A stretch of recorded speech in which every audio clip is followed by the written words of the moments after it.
এই দেন আসসালামু আলাইকুম গাইস, কেমন আছেন সবাই? আজকে এমন একটা ইঞ্জিনিয়ার কাছে আইছি যে নাকি নিজের হাতে ছাতি তৈরি করছে। এই বৃষ্টি মারার দিনে ছাতিটা সবারই লাগে, যার জন্য নিজের হাতে ছাতিটা বানাইছে। 1 মাস অপেক্ষা করে 1 মাস চেষ্টা করছে, তার মধ্যে এই ব্যক্তিটাকে আপনাদের সামনে পেশ করুন। A few moments later.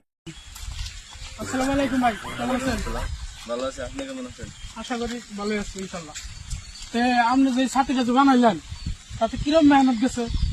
এই ছাতি বানাইতে কমসে কম আমার 6 মাস গেছে। 6 মাস যায়। এই ছাতির মধ্যে কি কি মেটেরিয়াল ইউজ করা হয়েছে?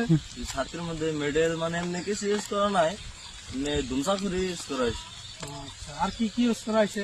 বস্তা, বস্তা মানে যে জ্বলতে পারতেছে এটা কি? তার মানে এটা বস্তার সুতা, আর এমনি এই যে এটা যেটা কাপড়ের সুতা।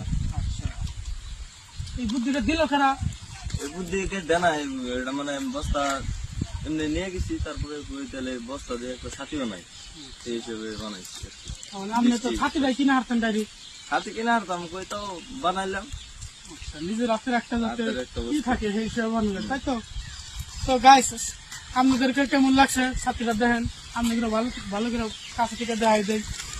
এই যে দেখেন কি কি ইউজ করা হয়েছে এখানে। এখানে বস্তার হুতা ইউজ করা হয়েছে, ধুমসা ইউজ করা হয়েছে, আর বস্তা ইউজ করা হয়েছে। এই 3টা বস্তুতে একটা ছাতি তৈরি হয়েছে গাইস। আপনারা যদি ইচ্ছা করেন বানাইতে পারবেন নিজে হাতে। আর যদি কার যদি দেখতে ইচ্ছে করে তাহলে এই যে বিয়া বাড়া গ্রামে দেখতে পারেন। তো গাইস, এই 3 ভিডিও।